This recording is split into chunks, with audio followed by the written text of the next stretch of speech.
Bonjour. Good morning, everybody. Thank you very much for joining us for this roundtable discussion on the subject of AI, data privacy, the data privacy framework, fingerprinting, all of the new challenges associated with GDPR compliance, with what's been going on in the news very recently. Those little three little dots there, and more, the promise of and more is particularly important. My name is Gauss Mathias. I'm a lawyer in Paris. I'm the head of a cabinet specializing in cybersecurity. And I'm very fortunate and honoured, in fact, to have a wonderful panel with us this morning. I'm going to introduce them one by one. Part of this discussion is going to be in English to help make our discussions more fluid. But don't worry about it. You can ask your questions in French. Absolutely no problem. We have got translation. That's me. On behalf of all the speakers, we're looking forward to answering your questions, to discuss together the questions, the challenges of compliance, and of course, move the data privacy framework, which is on the forefront of everybody's mind at the moment. So first, important point. We are honoured to have a guest with us. Thank you very much for joining us. I'm going to hand over to you now. Thank you very much. It's my pleasure to be here for the second time. I had an opportunity to take part in INCYBER conference last year as well. My name is Wojciech Wiewiórowski. I'm the European Data Protection Supervisor. For those of you who are less familiar with the quite Byzantic administration of the European Union, the European Data Protection Supervisor is the data protection authority for the EU institutions, bodies, and agencies. But what is more important for our today's discussion, I'm also the main advisor in the legislative process for the European Union, starting from the moment when the draft of the European law is prepared by the Commission, going through the legislation process both in the Council and in the Parliament. So, like the national data protection authorities are the supervisors of the market, like CNIL in France, and advisors to the French authorities in the legislative process. We do that for the European Union institutions. Moreover, since last year, the European Data Protection Supervisor is also the market surveillance authority for the artificial intelligence in the EU institutions, bodies, and agencies again. So, when we talk about the use of the AI tools and the use of AI systems, EDPS has its own role. Well, this is not surprising that there is always the tension between the developments, whatever developments are there, and the law which exists. Law is always following the changes in the market, following the changes in the society. And in the same way, the data protection law has to either adapt the interpretation to the changing environment or be novelized, be amended if it's necessary. We have to remember that the General Data Protection Regulation is already 10 years old. Well, it was 10 years ago when the decisions about the text of the GDPR has been done, and there are some people in the European Parliament, in the governments, in the Commission, who think that it's a high time to make the review of the General Data Protection Regulation. But at the same time, we have to look at the developments all over the world, and we can say that these last 10 years were the times when the convergence in the data protection law has been very well visible in the world, both in those parts of the world that followed the GDPR solutions and those that created their own environment. They always somehow try to make a conversation, make a dialogue with the European solution.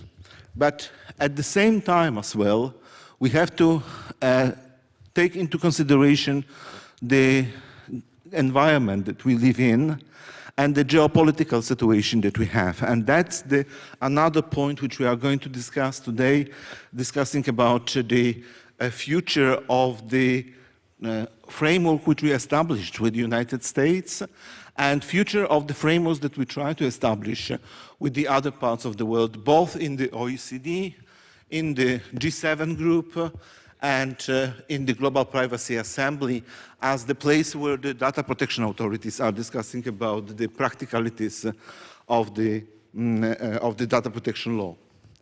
Well, I think that as for the start of the discussion, that would be the starting point for the EU institutions and the starting point for the data protection authorities.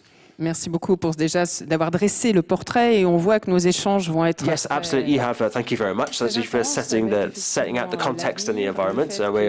We know that the future is going to be busy. The near future, the GDPR, as you mentioned, is almost 10 years old now. Those GDPR discussions, and of course the times are changing. Things are changing with the USA.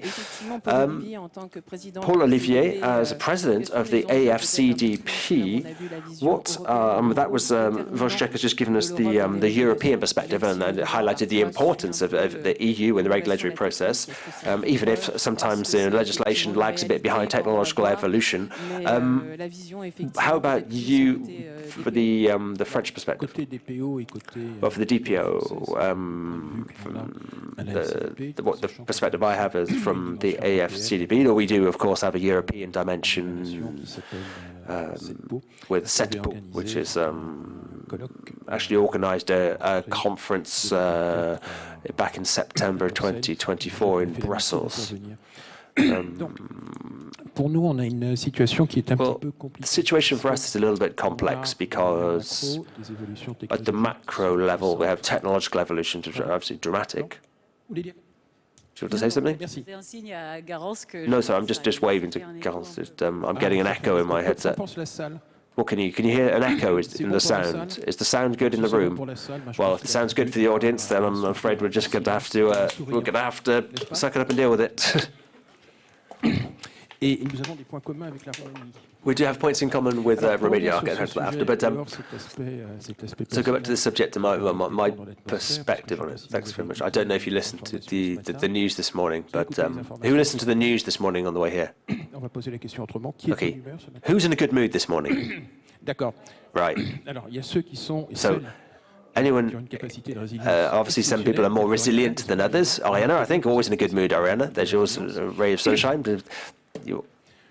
No, obviously, the environment, the context is anxiety-inducing. The customs announcements this morning are certainly one element of that, but it's true, there's no denying that we are in a world which is rapidly changing in many respects. And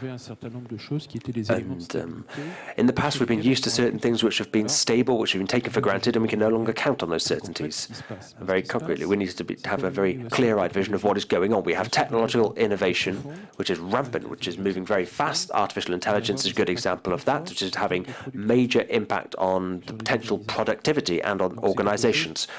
And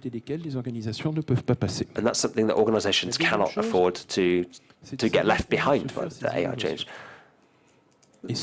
Second point is, where is this innovation going to come from? Are we going to let it all come from America, or is there going to be innovation coming also from Europe? My third question will be, what model of society do we want to see? What are we moving towards? If you look back at the history of GDPR, it's kind of an extension and evolution of texts which were initially adopted at the end of the 1970s with the Information Technology and Civil Liberties Act here in France. And even decades later, those texts are still marked by that long history of privacy protection. There's something very symbolic. There's a panel, actually, a blue plaque somewhere in the middle in Paris, which celebrates an act of resistance, which was the destruction of the USTO data file. I don't know if anybody, you will know what the STO is. It was the forced labor service. And that was how the Nazi Germans would recruit young French people to work in factories in Germany. That building is now the home of the Caneel. Et des évolutions sociales qui sont extrêmement profondes. But we've known in the past extremely important and disruptive societal evolutions. But the GDPR is something, we're happy to have it, something we know we can count upon, but it's also something which is openly up for being criticized, it's being contested. There are more recent tools, for example, obligation for European businesses which want to work with the American government. They're not allowed to have a diversity policy anymore. It's just an example of the strange new world in which we're living. I mean, it doesn't always have direct impacts on our businesses, but this confrontation between AI and GDPR, the contrast and tension between innovation in the form of AI, innovation which we can't do without, as I said, it shouldn't completely undermine the fundamentals of our society. So that's the situation we find ourselves in. That's the atmosphere in which DPOs are working at the moment. And obviously there are other factors in play too, which mustn't be neglected. You know, with the 78 law, we used to have the national customs system. We now have a European customs system. 5 years ago, what about the European Court of Law? You know, if you've got lawyers here, obviously you're European and you're a lawyer. Of course, you know the European Court. Oh, wait, am I calling you vous or tu? I'm sorry, I'm not sure. Bon, on peut se tutoyer si ça va, la régulatrice. D'accord. Donc.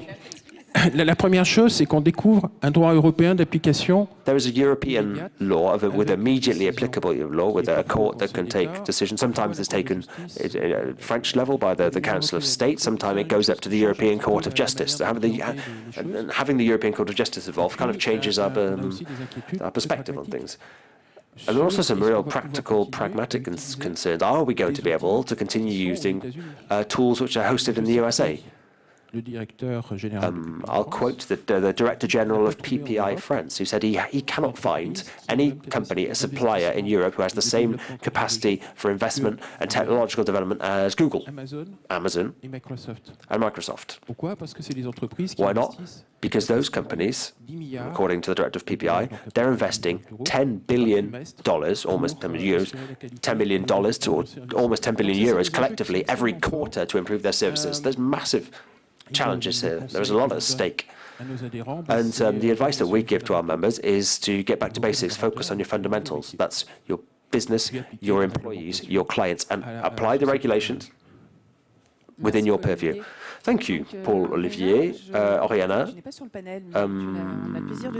I'm so sorry, you're actually not on the screen, sorry. But Paul Olivier has just given us a little overview of regulation, looking back at the long history of data protection regulation. It's always interesting to think back at the history, the road travelled, especially in this context. But there's also something which Paul Olivier was interesting. Is there necessarily a conflict between AI and GDPR, especially looking at what's going on in the news and the European courts as well? We'll talk a little bit more later about, we'll do that with Oriana later. We'll talk about some of the European level cases. What about you? What's is this controversial, what Paul Olivier is saying? Okay, two things. I'm going to introduce myself first because I'm not sure why, but I'm not listed on the panel. I'm not up on the screen there. And after that, I'll actually get down to answer your question. I'll do that in English if you don't mind, just so Wojciech's not the only one speaking English.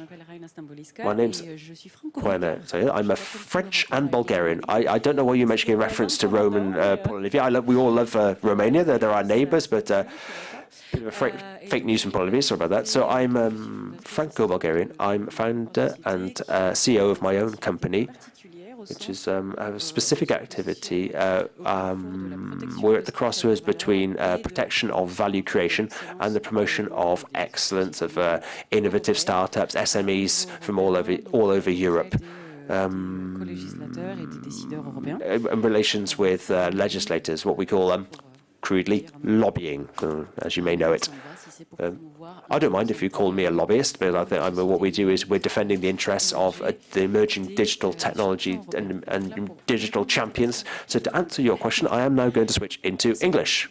There are different challenges here, which one of them is that, well, our society mutates. We create digital innovations. So our rights and freedoms, fundamental rights and freedoms, need to be evolve with this, and also their protection needs to evolve with this, right? Because GDPR is fundamentally a rule book for protecting fundamental rights, right? So, and comes this clashing thing that's called AI, whatever you put behind it, right?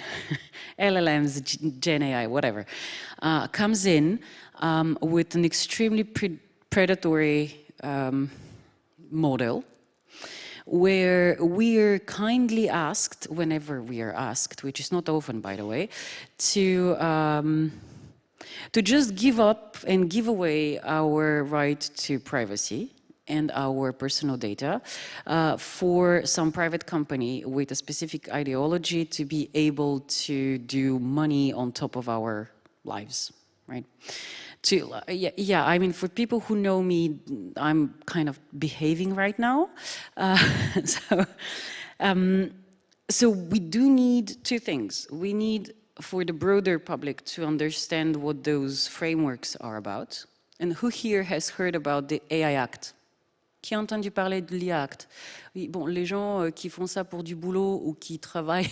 If you work in this, or if you work in institutions, obviously, you're cheating a little bit. But and who here knows what the clash between the GDPR, so the General Data Protection Regulation, as a horizontal approach, and the product regulation that the AI Act is? Who here knows what the impacts of that are? Please raise your hands. Great. All right. It's 2.5 of us. Wonderful. We should talk more into anonymous alcoholics setting, if you like. So that's the point. The point is that we are going to need to revise, uphold things that are dear to us. Those are our fundamental rights, vis-a-vis a crashing wave of products that for some reason companies decide that if they don't have Gen AI into them, they are not good products.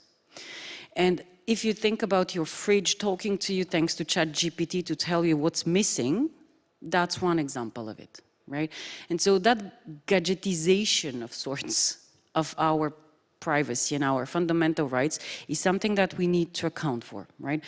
And that sort of observation comes at a point where our best frenemy, the US, is undergoing some, well, visible changes.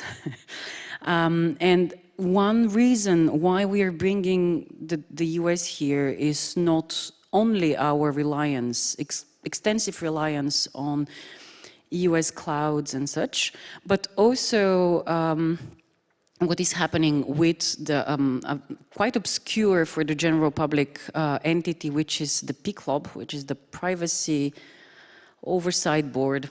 It has a very long name, which is basically one of the main guarantees for the adequacy decision under the data privacy framework, the thingy in the middle of the title.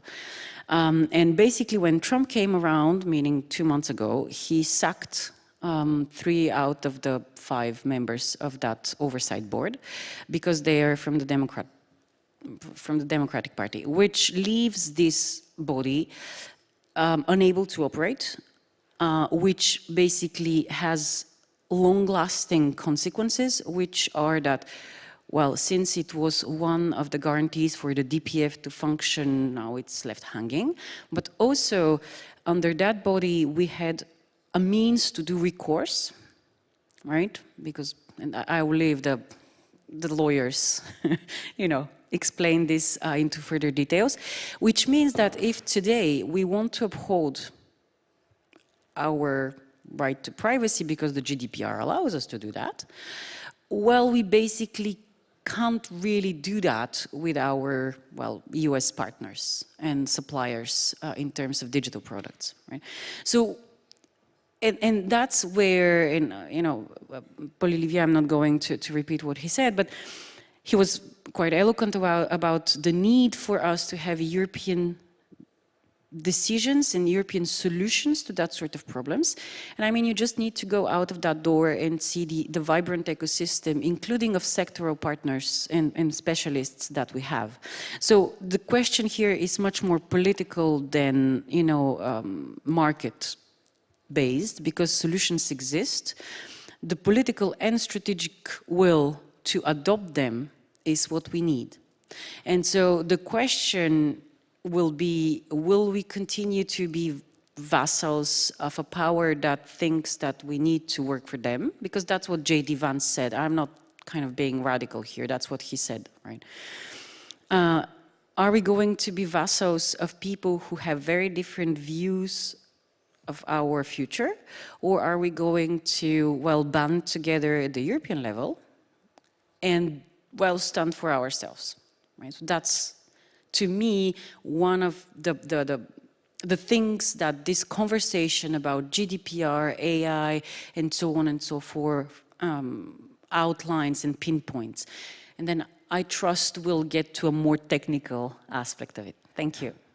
Merci, Aina. Et bien entendu, on va aller plus en technique. Yes, absolutely. We'll talk a little bit more technical afterwards, but thank you very much for, before I hand over to Ariana, thank you for reminding us of the context with what's going on, particularly with the USA, because I think it really is important. I mean, you're all aware, I know since 2014, since the Snowden disclosure, there's been an independent organization which is charged with protecting civil rights and privacy, with representatives of from the Senate and the Congress, I believe, to oversee this data privacy framework. This independent commission has been one of the pillars of the data privacy framework in the US for the past 10 years. I think about 30 times, I think that committee actually really had to intervene in situations. And as you said, Trump, when he returned to office a couple of months ago, forced 3 of those commissioners to resign. So obviously there is now a commission which is not functioning. In the meantime, there is also actually a hearing of a French, Mr. Philippe Laton, as a private citizen. He's brought an action in front of that body. So, you know, legal matters are really at the heart of all these questions. Ariana, that brings me nicely to you, a specialist lawyer. Thank you very much. Thank you very much for your invitation. I think I agree with pretty much everything that's been said, but not everything, sorry. I'm actually also an elected, a local councillor. I'm an elected official as well as a lawyer. But I want to go back to a couple of things that were said here. I think we need to stop talking in the future tense about innovation, evolution in organisations, particularly with AI. And also think it's time to get out of this idea that there's this before was different and after will be different. We're actually day to day living with this. We're already integrating this in our lives. There's no like, oh, the future is going to be like this, before is like this, after. It's not. It's a continuum. There's no like turning point where everything changes. It's a continuum. It's a continuing evolution. You can see our organisations. They're constant. They're already integrating in these developments. I really don't think we should think in terms of bam, big bang, turning point before and after. Don't think of that. Psychologically, it's not useful. Which brings me to another point I wanted to make, which is the point about resilience. Thank you, Paul-Olivier. You mentioned that point, the word resilience is important. Resilience, agility is another one. I'm not talking about agile project management or anything like that. I'm talking about how we think about our organizations, how we design our organizations, we structure them to be capable of absorbing, of adapting to innovation and societal change. What can I do to make my organization capable of continuing its day-to-day work and evolving continuously, not suffering the consequences of these organizations, but evolving with them, anticipating and adapting? I'll give you some more concrete examples. When you see the way things are changing, they're all going in one direction. You know, here we're talking about the data privacy framework, AI, various technological evolutions. You look at what unites all these things. There's innovation. Great, okay, innovation, we all love innovation, it's great, but we also have the legal dimension of these things. And very often people say, oh, the legal thing just slows down, the law is slow at misleading. We have this misapprehension that law is complicated, that it's not, I mean, it's not, we're not adding layer upon layer, it's more like adding new ingredients to a dish which is already pretty well full. When you don't think you're adding another layer, which is something which is independent of what's gone before. It's about adding new ingredients into the mix. And there are lots of areas where we already have the answers. We don't need to reinvent the wheel every time. I want to really get that message across, because I get annoyed and I'm really fed up of hearing, oh, this legal complexity, layer and layer and layer.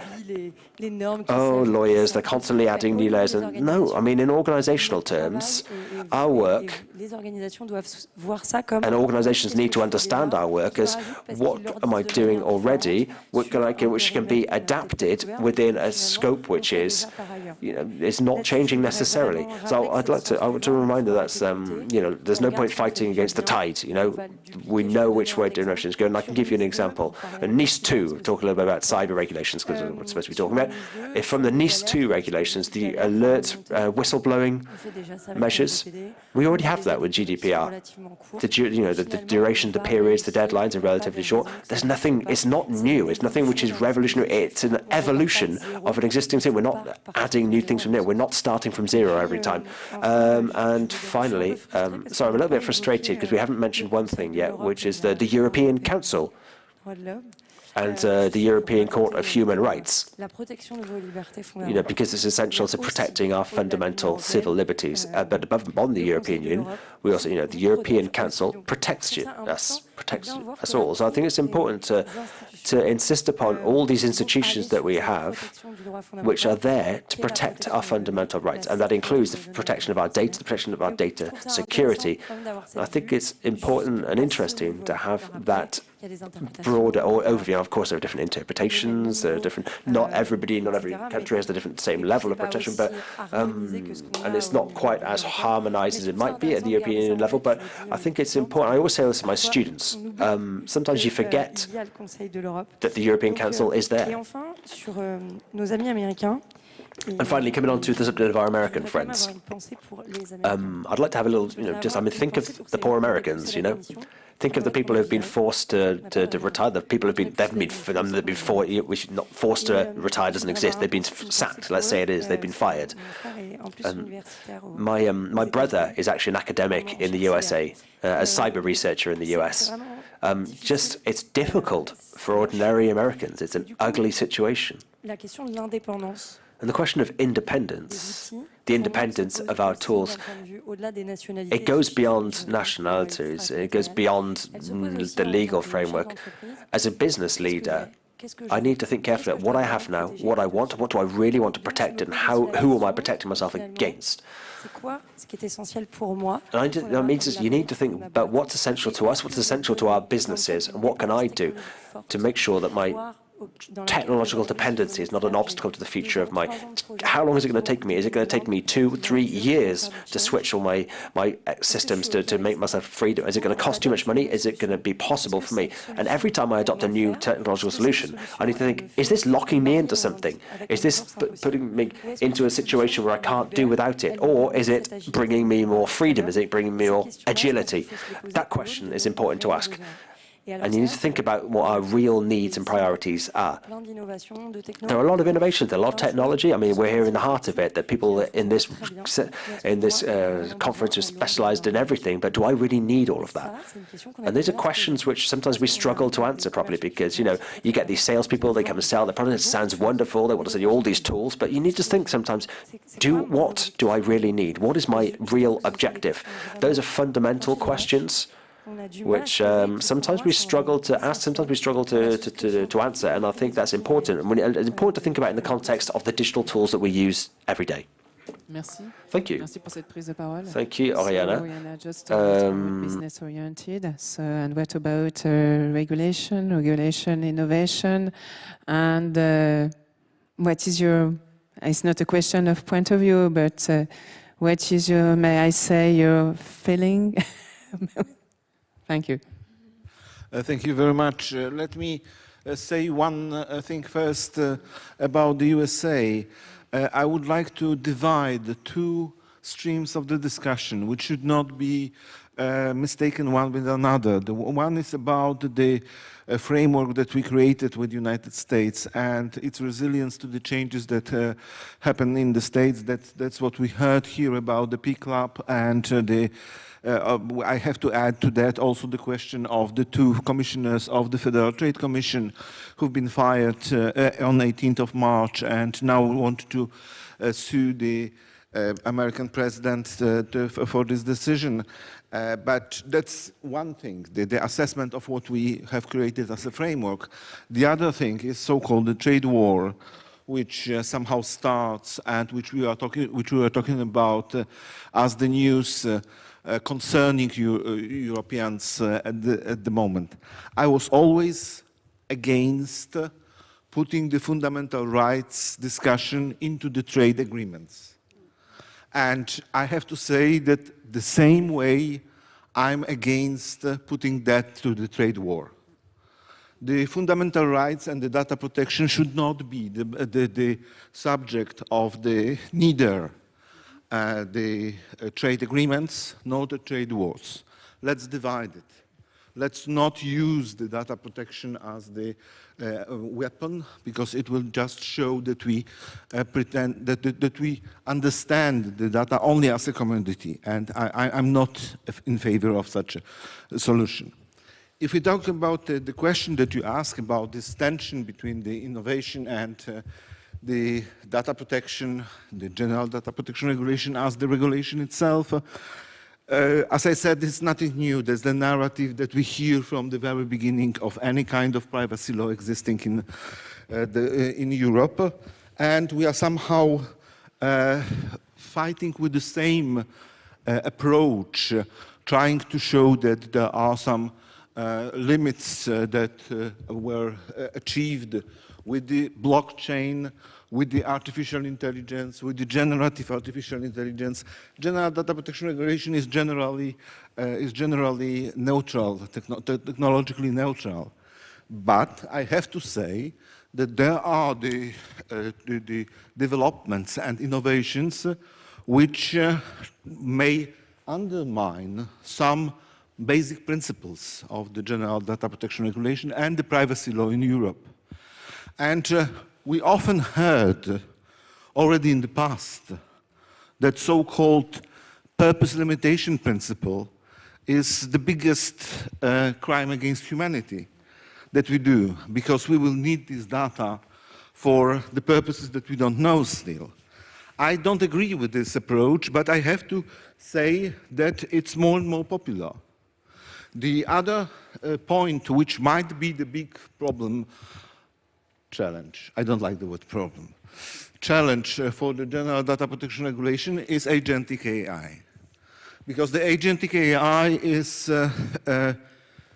somehow undermining the main approach of the GDPR, which is the approach through the controller and the processor.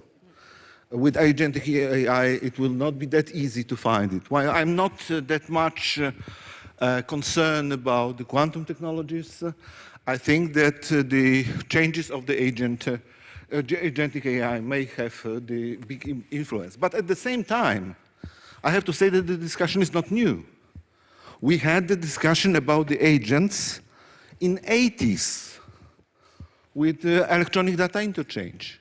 Of course, that was not AI in today's meaning of the word. These were expert systems and rule-based solutions, but the agents were actually very similar.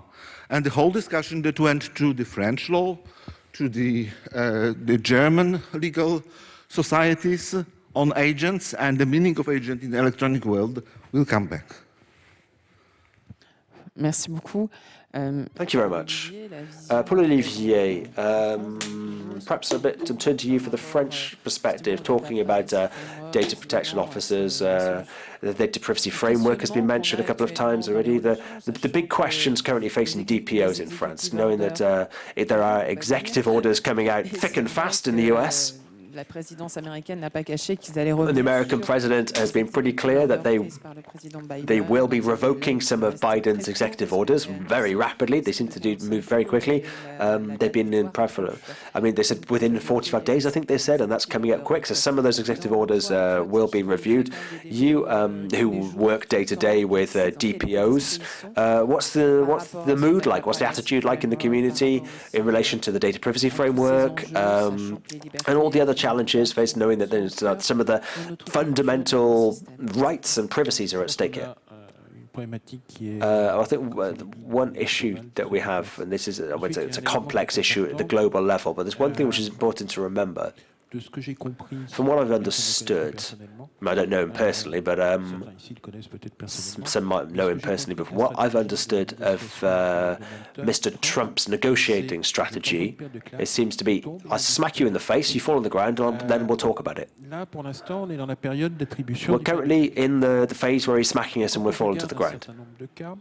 And sometimes there's a number of cases in the past.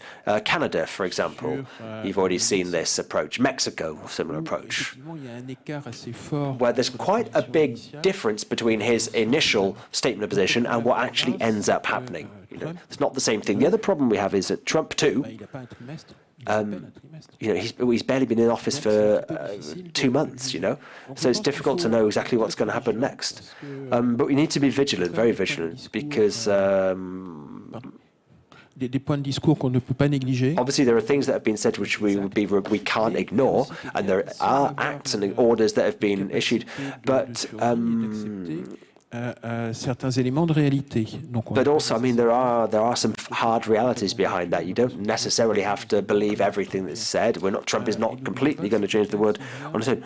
And don't forget that Trump is, he's a showman at essence. He made his name on television, and I think that's really a key to understanding the way he goes about things. But with the data privacy framework, the DP, there is potentially a major problem there. Yes. In terms of transatlantic transfers, we've known for a long time that this is a sensitive subject, a point of fragility, of vulnerability even. We had Latom, we had also our Austrian friend in the past as well. You were familiar with, I know. Yeah, that guy, who've brought legal action in this. And this is important as Europeans to take this subject very seriously. We've created, we've had a technological revolution. This is by no means the first technological revolution in the history of humanity. But this one has given us a number of private monopolies. Those private monopolies are in American hands. So we have an asymmetry between our technological capacities and America's technological capacities, a major asymmetry. This has been calculated. We have there's research organisations which have been devoted to the transition, to the data science transition, and they've decided actually to reorient the nature of their research now, because things are changing so rapidly. And as Europeans, we need to think about this very carefully. We're not going to be able to survive in a post-Trump world the way that we did in the pre-Trump world. For data privacy officers, this is not an easy time. It's not an easy time for many people, but okay. Well, first, the DPOs. What they're there to do is to implement a text of law. That's one of their first missions. And those texts of law are built on a certain number of principles with a certain degree of room for maneuver when implementing those principles. From that perspective, those texts are very useful and very important, particularly in the times in which we live. DPOs, I don't think there's many similar regulations in other parts of the industries which have this, but DPOs, they are capable of implementing and adapting the legal framework for the protection and preservation of fundamental freedoms and data privacy, which is specifically adapted to the sector in which the business is operating. So the DPF and the GDPR, they can be specifically adapted to your business, to your sector activity, and now adapted to the encroachment of artificial intelligence. And I'm repeating myself slightly, but let's not repeat what we've seen in the early 20th century, which is the creation of these vast American monopolies. There's some interesting work being done to develop our calculation capacities in Europe, and that's important. And something we think about very closely, because France is well placed to do well out of this, because in the 70s we invested heavily in nuclear power. Et qu'entre-temps, on s'est débrouillé pour perdre le savoir-faire. In the meantime, we've lost a lot of expertise and know-how. C'est des sujets sur lesquels je pense qu'il faut réfléchir. These are subjects we need to think about not just think about it, we need to start taking action. The principle is fairly simple. What we need to do is to act on what we can change, what is within our purview. Ça aura peut-être des effets. Let's see what effects that might, an impact that might have. Did that answer your question? I don't know. We'll have to see. We'll ask the people in the room. Est-ce qu'on vous a été doté de tomates? Has anyone in the room got rotten tomatoes to throw at? No, no one's turned out with rotten tomatoes. A couple. I think the lights just woke a few people up. I'm sure there'll be lots of opinions in the room, because it's fingerprinting and AI, obviously in the title of our discussion. We've talked a lot about fundamental rights. We've talked a lot about technological solutions. You talked about the strategic investments that are required. Time is running away from us. Perhaps a few words from you, Oriana. What's been said until now. This whole discussion about innovation triggers me in not a great way for different reasons. First reason is we are hearing a lot of people talking about disruptive innovation.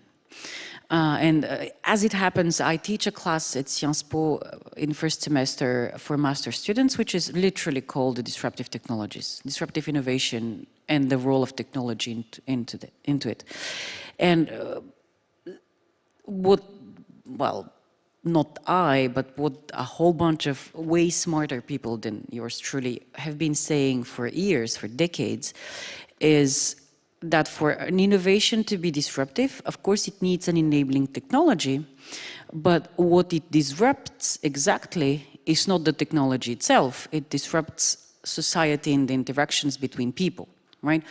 So, and I'm glad that you brought the agentic AI thing into it, because it will disrupt a lot of ways of doing, abiding by the rules of GDPR. But it will also disrupt the way we look at value chains here, right? Because agentic AI propels something that is called service as software. So until now we have software as a service, right? Which everyone knows what that is. But what all those agentic AI things propel is the opposite. It's service as software, which has profound implications, of course, on value chains and on us, what the way we look and the way we do things that contribute to the economy, to the society. This will change because we will give that power and that agency to agentic AI, right? So it starts with, let's melt an iceberg for your mail to be summarized by ChatGPT, which is complete BS. And it ends with, let's give psychology support to struggling teens through whatever ChatGPT-powered thingy, right? Which is a huge change, and that's where we see the disruption happening. The enabling technology is there, and what it does to what we stand for, that's what's being disrupted, right? So, and that's where this whole conversation around, and this absolutely terrifying broken tune of regulation stops innovation, which we've been hearing specifically from monopolistic, well, US in particular, actors, is particularly irritating. Why? Because if I have to predate on other people's work for my product to succeed, what am I disrupting here? I'm disrupting the way we create value in a society where we want everyone to be okay, you know. And where we want to have a diversity of solutions emerging, because again, off-the-shelf solutions or one-size-fits-all, well, it doesn't work, right? Because we are not clones. So we have that sort of situation, and I have a ton of anecdotes and examples where abiding by the rules have enabled companies to prosper immensely because they were just agile enough and smart enough to hear and to know what's coming and to basically just say, fine, there will be, with NIS2, there will be 15,000 entities in France alone that will need to be, to be compliant with NIS2. And it doesn't mean checking boxes in an Excel sheet. It means protecting services essential to our prosperity and our security, common prosperity and security, right?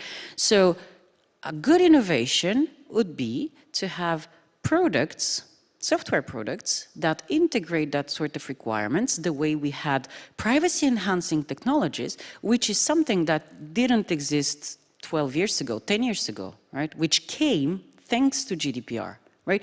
So there are hidden, in a way, or byproducts, if you like, of regulation, which is, I mean, if you really want to take those things into account and you understand that this is because we want to have a better now and tomorrow, this is what you do. The other solution is to continue complaining that, oh la la, Europe is crazy and blah, blah, blah, and then basically be predated by whoever comes around and screams, the stronger. So I like what you said about, the everyday aspect of things. So there are two ways of doing stuff. There is one way which is, well, less than ideal, which is running after the train and hoping to run fast to catch it, and then ask lawyers to help you understand it, and they generally do. And there is another way, which is what I try to do with clients, is to try and basically translate our operational realities to the policymakers. Because you can't expect people who have been elected to office or who are public servants at the Commission to be specialists of a what zillion operational contexts that exist in tons of companies in different countries and so on and so forth. So if we don't bring that knowledge and that expertise to them, then they think and they have a theoretical understanding of what could be good. It works on paper, but when it lands on our table, and yeah, I have white hair and Oriana does too, and that's one reason why we do. Et c'est OK.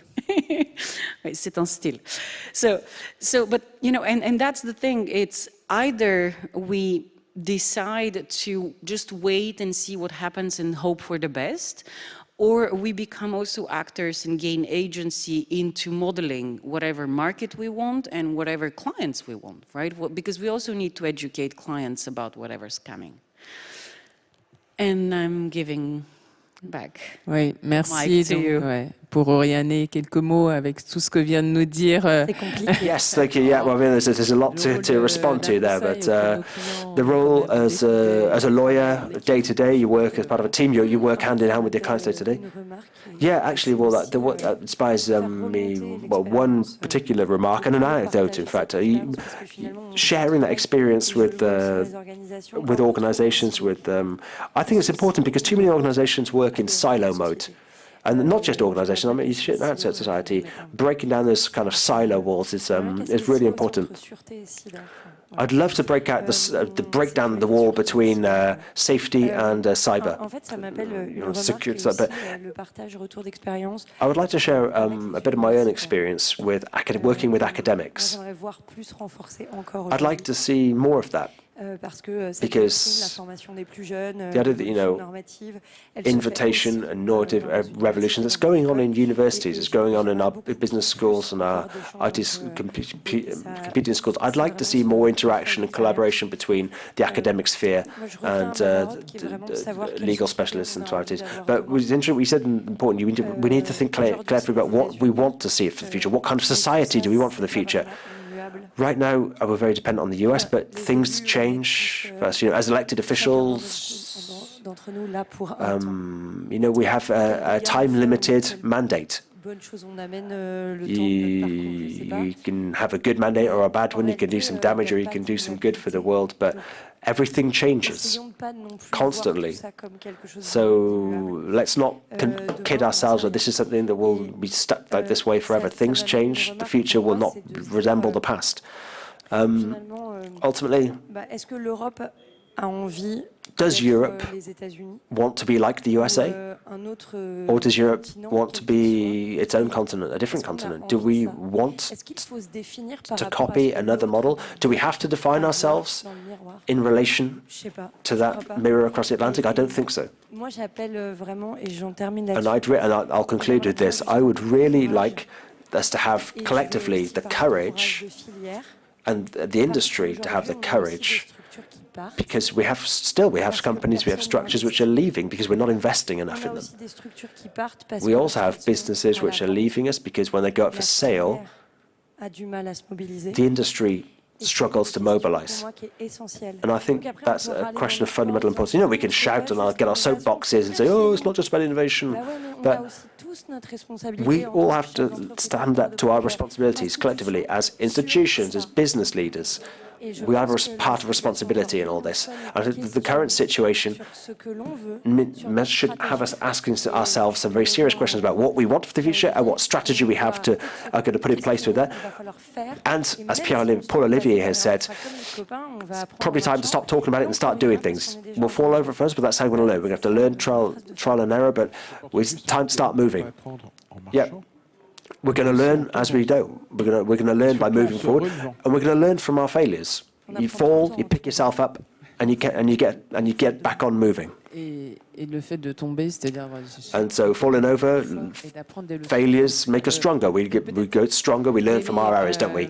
Time goes past, so maybe a few words in conclusion. What about the future? Maybe what about some your opinion? Your reflection. Discussion about the future is always the most difficult.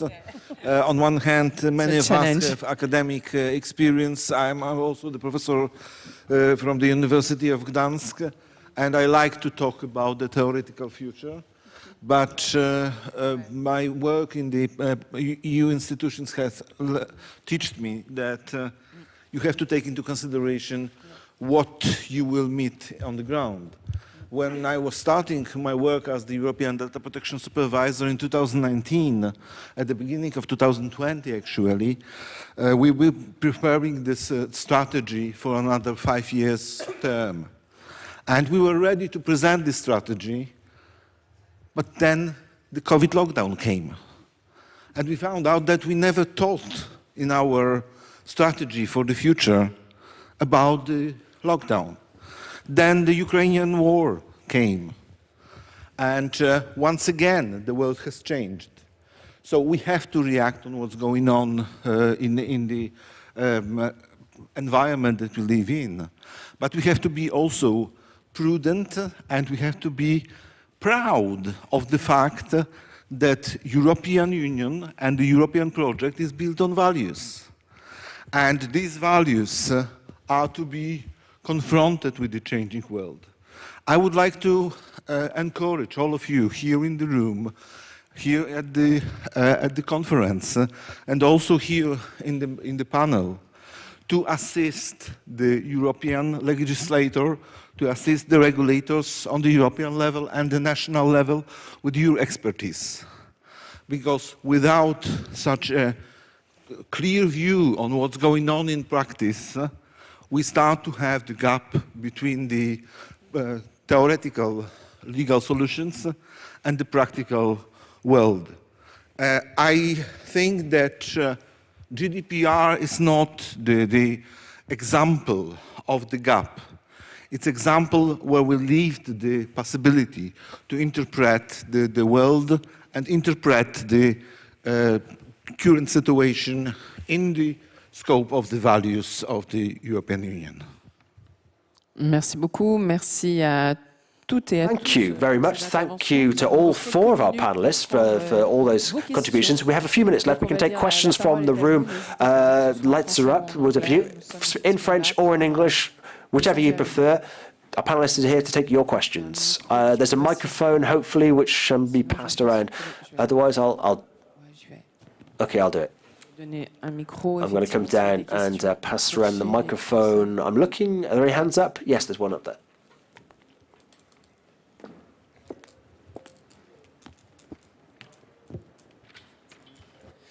Bonjour. Hello. I have a question about a GDPR. You said that there wouldn't be a before and an after and a big bang moment. I think there is actually. I mean, there is a whole generation of users who right now they're using the internet, and when they're using the internet, they have a cookies warning that pops up every time they go on a website. They have to accept or refuse it. I'm not being too Orwellian about this, but in the future, future generations are not going to be surfing the web like going on the internet. They'll just take the photo of the wall and say to the AI tool, show me this, get me the right hammer, and I want it delivered to my house tomorrow, and the AI will take care of it for you. In the future, you'll be able to take a photo of your foot and say, get me a doctor to sort this out for me. You know, they're not going to have this education. They're not going to have this.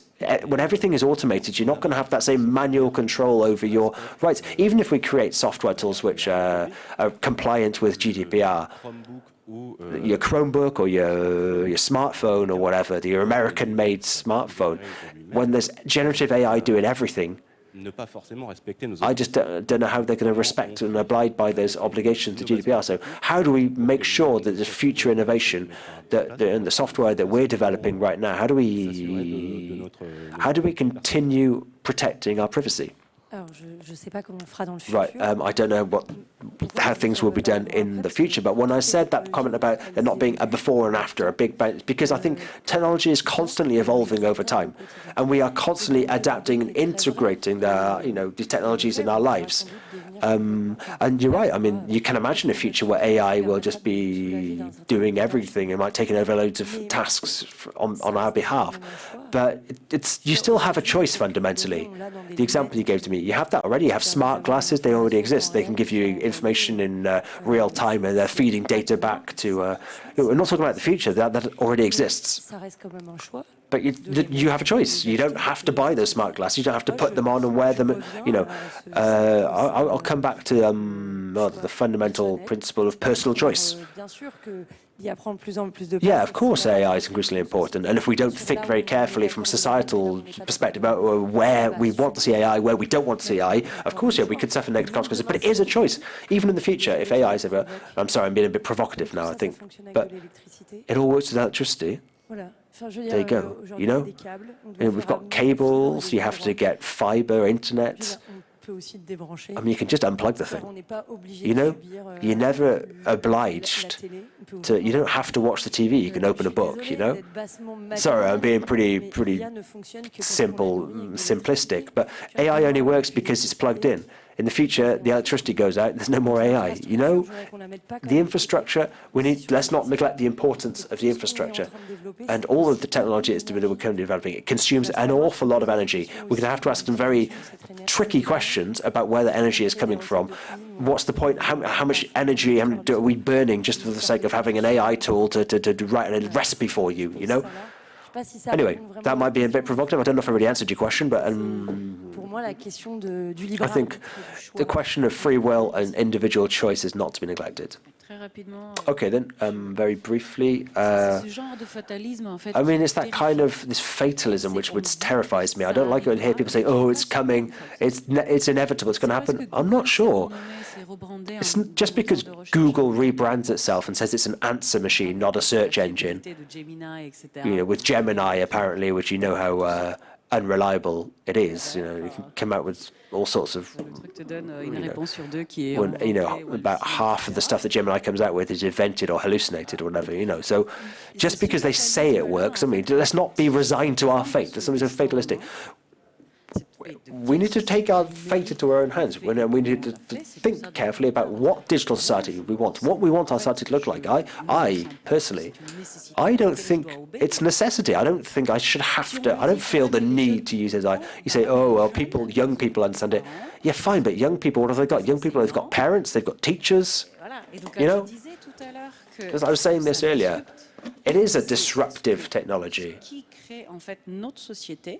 But what makes our society what it is, I don't want to see teenagers who are being bullied by deepfakes, and there's stacks of this going on. There's TikTok deepfake bullying.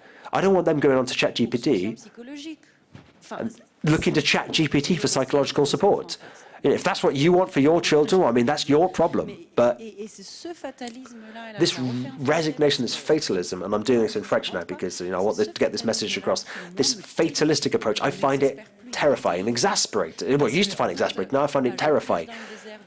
Because I've been preaching in the desert for years on this subject, and I always hear this kind of answer, this kind of response saying, oh, it's hard. Both things are hard. Letting the tech giants walk all over us is hard. Letting us be overwhelmed by things, and they have an ideological dimension.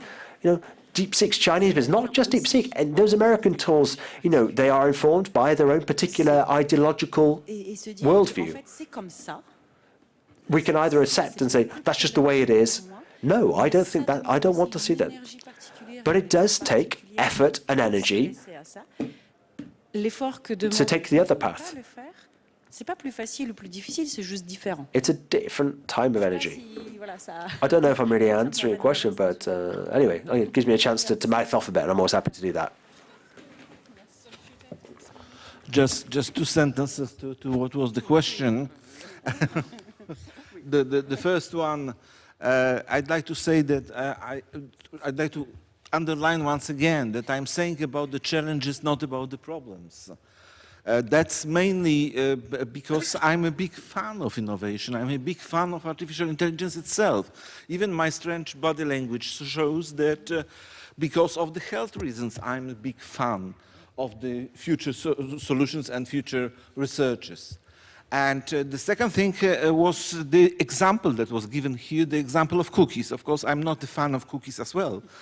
But you have to remember that cookies do not come, sorry, not cookies, but the law on cookies do not come from the General Data Protection Regulation. That's e-privacy directive. That's earlier law. So actually GDPR was already an answer to what was happening with these legal solutions. Unfortunately, the e-privacy directive has not been updated, has not been changed into the regulation as it was planned in 2016. Yeah, just 2 little points of a technical nature. When you're working, and this is what happens in my professional life, and also as president of the AFCDB, when you're working with AI on a day-to-day basis, I mean, it's great, but you've got to be super careful. Because I wouldn't, for example, trust an AI tool if it's showing it the shape of an illness I had and asking if I should go to a doctor. And I definitely wouldn't let an AI tool choose a pair of shoes for me. You've got to think a little bit more about the history of prospective technology. It's a human hallucination, really, where you imagine the future, this sort of what it's going to look like in 10 years, 15 years. And what's interesting is how wrong those predictions often are.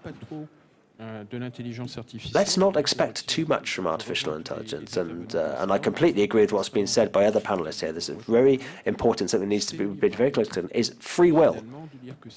We have the choice to say what's true is what we know and we feel is true, not something that some chat tool tells you is true. Okay, well, I'm afraid we are out of time, or nearly. Are there any more questions? No? Well, in that case, I would like to thank you all our panelists. Thank you very much. Thank the interpreter. You're welcome. Thank you. And on peut, merci. And thank you to the audience as well. Thank you, everybody. And let's continue our discussions outside. Here, outside. L'évolution de la société. We're talking about our evolving society, aren't we?